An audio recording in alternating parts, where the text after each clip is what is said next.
আসসালামু আলাইকুম রহমতুল্লাহি ওবরকাতুহ। সম্মানিত দর্শক, নতুন সরকারের জন্য এই যে পবিত্র মাহে রমজান চলছে, মাহে রমজানের পরেই কতগুলো চাপ চলে আসবে, মারাত্মক কতগুলো চাপ। এর মধ্যে এক নম্বর চাপ হলো পুলিশ হত্যার বিচার নিয়ে বিভিন্ন সামাজিক মাধ্যমে যে তোলপাড় করা কাণ্ড ঘটে যাচ্ছে, এবং সরকারের পক্ষ থেকেও পুলিশ হত্যার বিচারের ব্যাপারে যে গ্রিন সিগন্যাল দেওয়া হয়েছে, এ ব্যাপারে সরকারকে এগোতে হবে এবং তাকে একটা সিদ্ধান্তে আসতে হবে। তাকে আগের সরকারের মানে ডক্টর মোহাম্মদ ইউনূস সরকারের যে ইনডিমিনিটি ছিল, সেটা অনুসরণ করতে হবে এবং বলতে হবে যে আমরা এই ইনডিমিনিটিকে সমর্থন করি এবং পুলিশ হত্যার বিচার হবে না। এবং এই কাজ যদি তারা করে, তাহলে লং রানে তারা পুলিশের কাছ থেকে কোনো রকম কোঅপারেশন পাবে না এবং পুলিশের যে মোরাল ক্যারেজ, এটা বাড়বে না। এখন দু চারজন পুলিশ কর্মকর্তা যারা টহল দিচ্ছেন, যেমন মাসুদ একা, ডিসি মাসুদ, তিনি চেষ্টা করছেন, কিন্তু তিনি একা কী করবেন? তার পুলিশকে তিনি কিন্তু মুভ করাতে পারছেন না। উল্টো তাকে যেভাবে সাইবার বুলিংয়ের শিকার হতে হচ্ছে, এতে করে যে কোনো সময় তার চাকরি চলে যেতে পারে, যে কোনো সময় তার চাকরি চলে যেতে পারে। পুরো বাহিনী যদি তার সঙ্গে না থাকে, পুরো চেইন অফ কমান্ড যদি না থাকে, তাহলে একা ডিসি মাসুদের পক্ষে কোনো কিছু করা সম্ভব নয়। অনেকে তাকে হারুনের সঙ্গে তুলনা করেন, বিপ্লবের সঙ্গে তুলনা করেন, অনেকে আগের আমলে কোহিনুরের সঙ্গে তুলনা করতে পারেন, কিন্তু ওই সময়টাতে পুলিশের যে চেইন অফ কমান্ড ছিল, সেই চেইন অফ কমান্ডের মধ্যে একটি মানুষ বা একজন পদবিধারী বড় কর্তা বা মাঝারি কর্তা, তিনি যে কোনো রাজনৈতিক ব্যক্তিত্বের কাছাকাছি পৌঁছে গেলে সেখানে যে প্রতিক্রিয়া হয়, যেটা হারুনদের ক্ষেত্রে হয়েছে, বেনজিরদের ক্ষেত্রে হয়েছে, সেটি এই বর্তমান ভঙ্গুর অবস্থায় যাকে বলা হয় মাসুদের পক্ষে বা মাসুদের মতো অন্য কারো পক্ষে সম্ভব নয়। বোঝার চেষ্টা করুন যে গত 17 মাসে আমরা একমাত্র মাসুদ ছাড়া অন্য কোনো পুলিশ কর্মকর্তার নাম জানি না। অথচ যদি পুলিশের স্বাভাবিকতা থাকতো, তাহলে অন্তত এরকম 1 ডজন মাসুদের নাম আমাদের মুখস্থ হয়ে যেত। আবার এই যে মাসুদ মাদকের বিরুদ্ধে সে অপারেশন পরিচালনা করেছে, এটি সারা দেশের মানুষের কিন্তু সমর্থন পাচ্ছে, শান্তিপ্রিয় মানুষ। আমি বেশ কয়েকবার এটা নিয়ে সাবেক আইজি বেনজির, তার সাথে কথা বলেছি। বেনজির সাহেব যখন র্যাবের ডিজি ছিলেন, তখন তাকে দিয়ে বেশ কয়েকটা অপারেশন চালানো হয়েছে। আমার যেমন নায়েম রোড, ধানমন্ডি লেকের পাড়, রমনা পার্ক, এই সমস্ত এলাকায় বেশ কয়েকটা অপারেশন চালানো হয়েছে। কিন্তু ওই আমলে কিন্তু এই সরোয়ার্দী উদ্যান যে এলাকাটাতে ডিসি মাসুদ অপারেশন চালিয়েছে, এটা বেনজিররাও পারেননি। আমি এটা নিয়ে নয়াদিগন্তে লিখেছি, বাংলাদেশ প্রতিদিনে লিখেছি, ওদের যে মানে উপসম্পাদকীয়, সেখানে বিস্তারিত লেখা লিখেছি।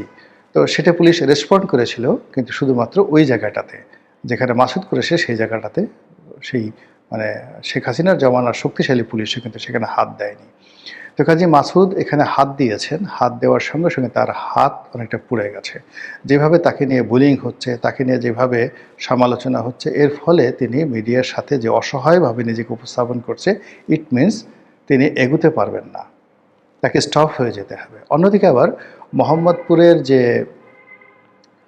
আইনশৃঙ্খলার অবনতি, সেখানকার চুরি ডাকাতি, রাহাজানি, ছিনতাই থেকে শুরু করে যা কিছু হচ্ছে, এটা দমন করার জন্য স্বয়ং আইজি সাহেবকে মাঠে নামতে হয়েছে।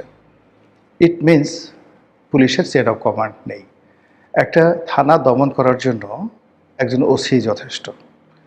ওসির সাথে, ওসির কমান্ডে কখন ম্যাজিস্ট্রেট যেতে পারে তার কমান্ডকে সাহায্য করার জন্য, ওসির হাতকে শক্তিশালী করার জন্য র্যাবের একটা টিম যেতে পারে, অথবা আর্ম ব্যাটালিয়ন পুলিশের একটা বিশেষ টিম যেতে পারে স্পেশাল অভিযান চালানোর জন্য। কিন্তু স্বয়ং আইজি সাহেবকে মোহাম্মদপুরের মতো একটা অপরাধপ্রবণ জায়গাতে দাঁড়িয়ে থেকে তাকে বলতে হবে যে পুলিশকে নৈতিকভাবে সমর্থন দেওয়া, আসামিদেরকে ভয় দেখানো এবং জনমনের স্বস্তি ফিরিয়ে আনার জন্যই আইজি হিসেবে আমি এখানে এসেছি। ইটস এ রং।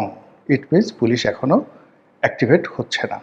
আর সেই অ্যাক্টিভেট পুলিশকে যদি করতে হয়, তাহলে অবশ্যই পুলিশ হত্যার বিচার করতে হবে। এখন সেই পুলিশ হত্যার বিচার করতে গেলে বিপদটা কী? যারা প্রকাশ্যে স্বীকার করেছেন যে হ্যাঁ, আমরা পুলিশ মেরেছি, আমরা পুলিশকে মেরে টেনিয়ে রেখেছি এবং এটা আমাদের আন্দোলনের অংশ ছিল, এবং এই কাজ না করলে আমরা বিজয়ী হতাম না, এবং আন্দোলনের স্বার্থে, বিপ্লবের স্বার্থে এই ধরনের কাজ সারা পৃথিবীতে ঘটে, সারা দুনিয়াতে ঘটে, আমরাও এই কাজগুলো ঘটিয়েছি। ভালো কথা। গত 17 মাসে এটা নিয়ে চ্যালেঞ্জ হয়নি, এখন এটা নিয়ে চ্যালেঞ্জ হচ্ছে। ইতিমধ্যে একজন সমন্বয়কে গ্রেপ্তার করা হয়েছে, আর একজন সেই যে আলোচিত সমন্বয়ক নেতা হবিগঞ্জের, তাকেও গ্রেপ্তার করা হয়েছিল কলকাতাতে। সেখান থেকে তিনি কোনো মতে, কলকাতা না, দিল্লি এয়ারপোর্টে, সেখান থেকে তিনি কোনো মতে ফিরে এসেছেন। তো কাজেই আগামী দিনগুলোতে পুলিশের চোখে, সাধারণ মানুষের চোখে, যারা রাজনৈতিকভাবে প্রতিদ্বন্দ্বী তাদের চোখে যারা এই কাজগুলো ঘটিয়েছেন বা স্বীকার করেছেন বা করেননি, কিন্তু নিজেদের গুরুত্ব বাড়ানোর জন্য তারা যে সকল কথাবার্তা বলেছেন, এর দায় তাদেরকে পরিশোধ করতে হবে। এই গেল এক।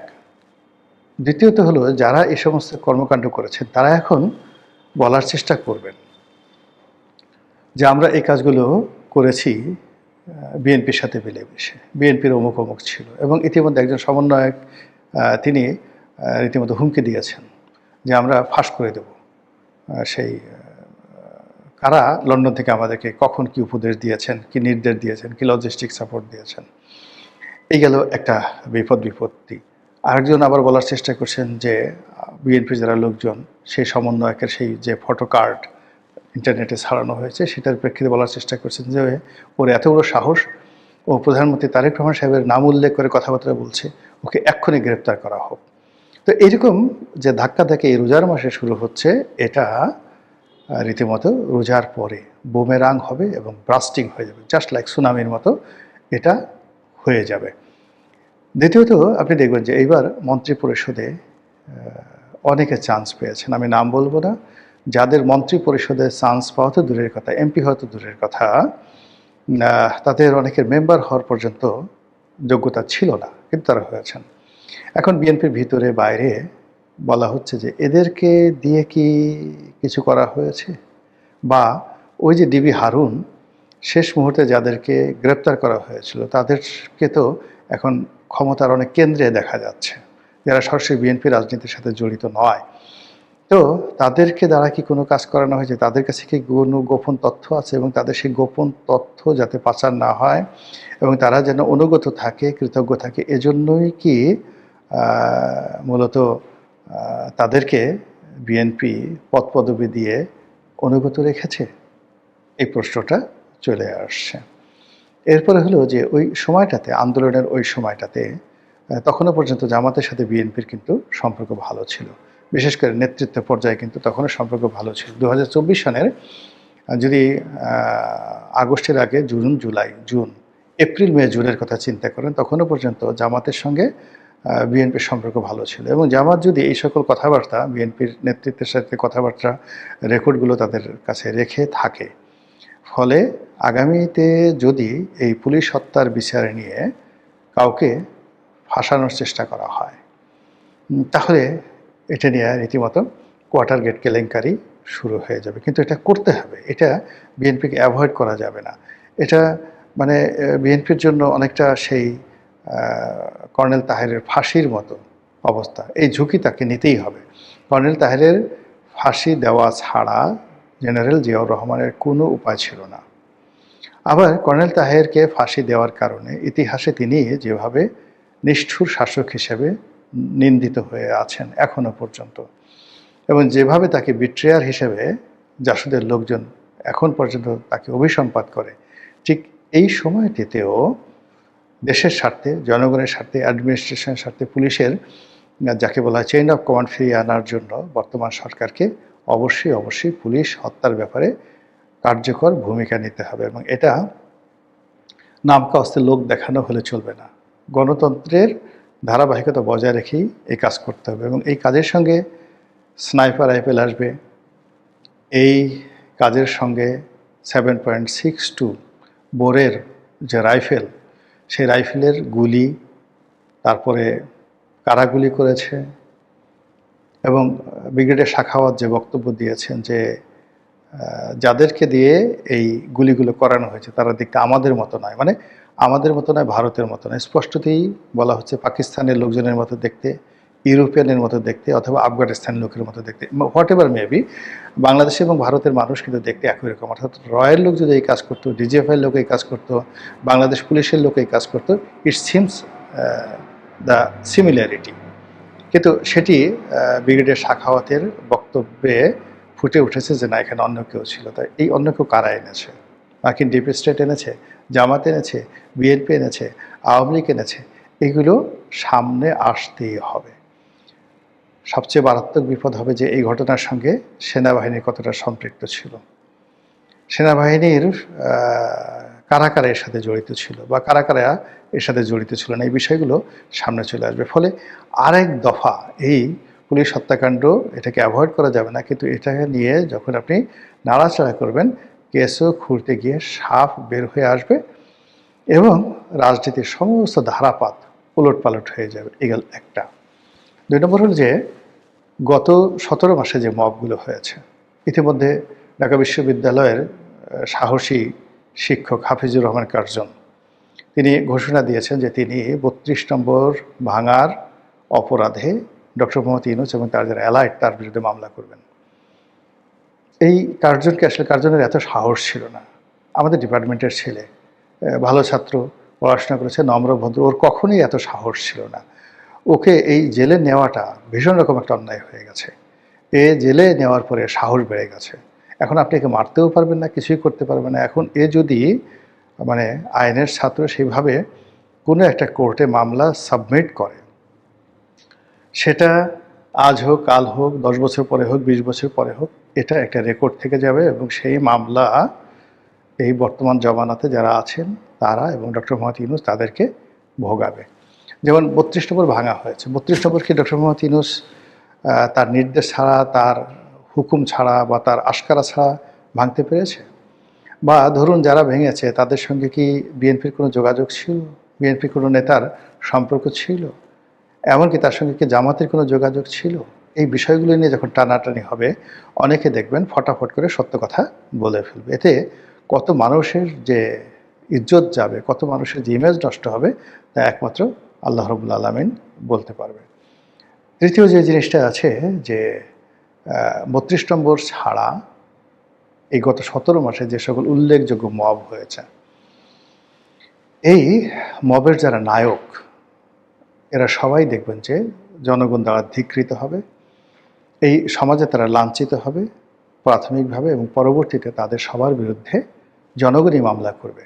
যারা মব করেছে এরা রেহাই পাবে না, কোনো অবস্থাতে রেহাই পাবে না, এবং এটা সরকারকে চোখ বুজে বুজে সহ্য করতে হবে। এবং যখন ভুক্তভোগী অর্থাৎ যারা এই মব করেছেন তারা যখন আইনের আওতায় আসবেন, তারা যখন নির্যাতিত হবেন, তারা তখন ফটাফট করে বলতে থাকবেন। এক সময় দেখেন ওই যে জনাব তারেক রহমান, আম আদমি পার্টির যিনি সভাপতি তারেক রহমান, তিনি কিন্তু বলেছেন যে আমাকে সিপি অফিস ভাঙার জন্য পিনাকি বলেছে, আমাকে 32 নম্বর ভাঙার জন্য পিনাকি বলেছে, ইত্যাদি ইত্যাদি কথা তিনি বলেছেন। এবং এই কথা বলার পরে এখন আওয়ামী লীগের লোকজনই বলতে গেলে জনাব তারেক রহমান সাহেবকে শেল্টার দিচ্ছেন, এবং তিনি এখন বাংলাদেশে খুবই জনপ্রিয় একজন ব্যক্তিত্ব।